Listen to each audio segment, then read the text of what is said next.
Salut les fans de Gumball. Bon, si vous êtes un fan de Gumball, vous savez sûrement que Gumball a eu quelques jeux. Mais bon, tous ces jeux sont soit des jeux iOS et Android, ou des jeux Flash. Il n'y a jamais eu de jeu Gumball sur console, ce qui est un peu dommage, je vous avoue. Enfin, si on veut vraiment parler de jeux Gumball sur console, on peut parler de Cartoon Network Battle Crasher, mais bon, c'est pas un jeu Gumball en particulier, mais un jeu de combat avec les anciens persos de Cartoon Network, Mordecai, Rigby, Finn et Jack, etc. C'est pour ça que Blaze et moi avons décidé d'imaginer un jeu Gumball. D'ailleurs, à la fin de vidéo, il y aura une surprise. Désolé pour cette intro longue, et en tout cas c'est parti, générique.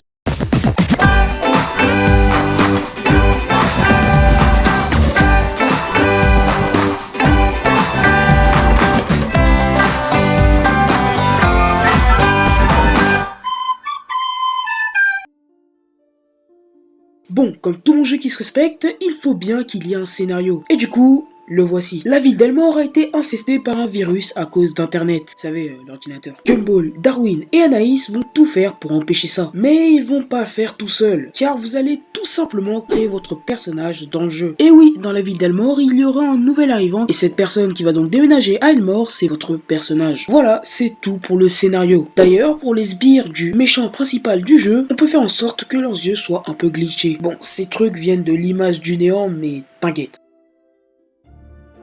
Si un jeu Gumball existait, ce serait bien que l'on puisse choisir la saison. Par exemple, si on voudrait les graphismes de la saison 1, la saison 2 ou la saison 3. Et on pourrait aussi créer notre personnage, comme par exemple choisir si c'est un chat, un poisson ou un lapin, choisir ses habits, sa couleur, tout ça dans l'univers de Gumball. On pourrait aussi choisir 4 classes: arts martiaux, mage, guerrier ou archer. On pourrait aussi acheter des armes, des vêtements et autres choses et objets qui pourraient nous aider dans notre quête dans le super magasin qui serait le shop du jeu. Et on pourrait aussi faire des choix qui vont déterminer le reste de l'aventure. Par exemple, si on décide de suivre cette personne plutôt que l'autre, il va y avoir une autre fin. On pourrait aussi y avoir un inventaire où il y aura notre arme, notre deuxième arme, des objets de combat, des nourritures pour nous régénérer et plein de choses, des armures ou des boucliers que l'on aura achetés au super magasin. On y verra aussi notre niveau d'XP et qui pourra nous permettre de faire telle chose ou telle chose. Dans le jeu, on devra choisir si on veut que ce soit Gumball, Darwin ou Anaïs qui va nous suivre pendant toute l'aventure. Et forcément, vu qu'ils nous suivent pendant toute l'aventure, ils vont nous aider dans les combats. Bon, commençons par Gumball. Gumball, dans le jeu, c'est un chevalier, donc forcément, ce sera pas très dur de lui trouver des capacités. Son arme principale est une épée, forcément c'est un chevalier. Son arme secondaire est une arbalète. Et pour ses aptitudes, j'avais trouvé 3 trucs. La première aptitude, on pourrait faire qu'il se bat comme il s'était battu dans l'épisode Les Imitateurs, avec Chichi. Pour sa deuxième aptitude, on peut faire en sorte qu'il fasse comme dans l'épisode Les Chevaliers, où en gros il lève un skateboard et est foncé sur Tobias. On peut même faire en sorte qu'on doit appuyer sur un bouton au bon moment, et que si on n'appuie pas sur le bouton au bon moment, et on fera moins de dégâts à l'ennemi. Pour la troisième aptitude, on peut faire en sorte qu'il se transforme en Super Saiyan et qu'il fait un gros Kamehameha. Voilà, on a parlé de toutes les aptitudes, mais maintenant on peut parler de la méga attaque. Alors pour la méga attaque, on peut faire en sorte qu'il ait une épée qui grossit de plus en plus et qui fait un gros coup à plusieurs ennemis en même temps. Bon, maintenant qu'on a fini avec Gumball, on peut passer à Darwin. Alors Darwin, lui dans le jeu, c'est un archer, donc son arme c'est forcément un arc. Pour son arme secondaire, ce sera une lance. Bon, du coup voici ses aptitudes. Pour la première aptitude, on peut faire en sorte que il chante et appelle des animaux, un peu comme Blanche-Neige. Et donc du coup, ces animaux vont faire des dégâts à l'ennemi. Pour la deuxième aptitude, on peut faire en sorte que Darwin fait un gros éternuement, comme dans l'épisode l'allergie. Et pour la troisième aptitude, on peut faire en sorte qu'il vise l'ennemi avec cette arme dont je ne sais pas le nom. Bon, et pour la méga attaque, on peut faire en sorte qu'il vise avec plein de flèches en même temps et que ça vise plusieurs ennemis. Bon, maintenant on peut passer à Anaïs. Alors Anaïs dans le jeu c'est un mage, donc forcément sa première arme sera un bâton. Et pour son arme secondaire ce sera une potion. Et quand elle lancera cette potion sur l'ennemi, ça fera des effets aléatoires. Par exemple où ça baisse les dégâts de l'ennemi quand il voudra vous attaquer et plein d'autres trucs. Bon, maintenant on va passer aux aptitudes. Alors pour la première aptitude, on peut faire en sorte qu'elle fasse le parasite avec un ennemi. Et donc du coup, ça baisse les dégâts de l'ennemi et après elle se détachera de l'ennemi, mais du coup, elle aussi, ça lui baissera un peu sa vie. Du coup, ouais, c'est une aptitude qui l'avantage, mais qui la désavantage avantages un peu aussi. Pour la deuxième aptitude, on peut faire en sorte qu'elle envoie un sort sur un ennemi et qui va disparaître pendant un certain moment. Et donc du coup, quand il va réapparaître, il va perdre des vies. Et pour sa dernière aptitude, on peut faire en sorte qu'elle attaque l'ennemi comme elle avait attaqué Bobert dans l'épisode L'Ami. Bon, maintenant qu'on a fini les aptitudes, on peut passer à sa méga attaque. Pour sa méga attaque, on peut faire en sorte qu'elle invoque un dragon qui va jeter du feu sur plusieurs ennemis en même temps. Bon, maintenant qu'on a fini Gumball, Darwin et Anaïs, on peut passer à notre personnage qu'on va créer. Car oui, lui aussi aura des capacités. Bon, d'abord on va parler de ses bonus. Car oui, comme on l'a dit, au début du jeu on devra choisir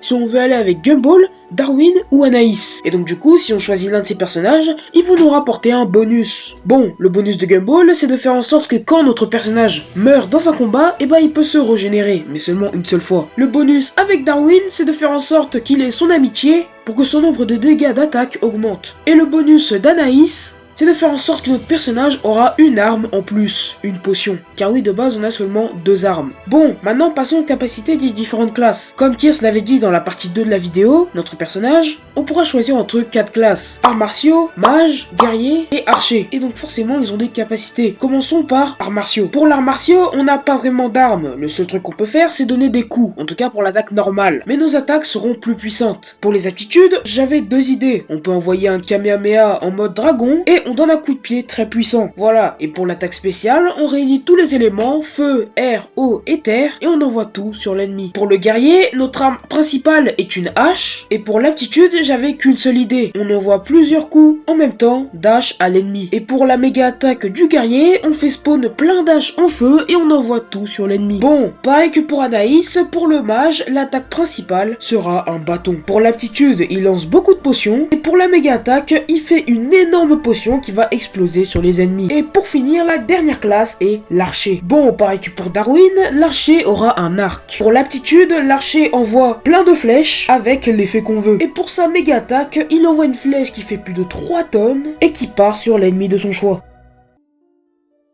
Comme dans chaque RPG, il y aura un combat tour par tour. En haut du perso qu'on joue, on a ses attaques, ses objets et ses soins, et aussi sa vie. Quand on appuie sur attaque, il y a toutes ses attaques, quand on appuie sur objet, il y a tous ses objets, et quand on appuie sur soin, il y a tous ses soins, etc. Aussi, nos persos par exemple seront toujours à droite, et l'ennemi toujours à gauche. Après, on a une barre de vie, et on a aussi une barre de shield. Pour les aptitudes, on pourra pas les utiliser tout le temps, il faudra attendre un certain nombre de tours. On fait un seul truc par tour, ça veut dire que si on a déjà utilisé quelque chose, pour se soigner, on ne pourra pas utiliser une arme après. Bon, imaginer un jeu Gumball, c'est bien, mais le faire en vrai, c'est mieux. Car oui, le jeu va bel et bien être réalisé par Kirst et moi. Tout ce qu'on vous a dit dans la vidéo sera dans le jeu. Bon, il y a sûrement certains trucs qui vont changer, mais la plupart en tout cas de ce qu'on a dit sera dans le jeu. Bon, si vous avez des questions à poser sur le jeu, vous pouvez les poser soit sur le serveur Discord ou dans les commentaires. Et aussi, bon, le jeu va sûrement prendre plusieurs mois, voire un an. Donc vous attendez pas à ce que le jeu sorte d'ici 3 mois. Bref, en tout cas les gars, j'espère que cette vidéo vous a plu. N'hésitez pas à vous abonner à la chaîne, à liker, à rejoindre le serveur Discord, à vous abonner à notre compte TikTok,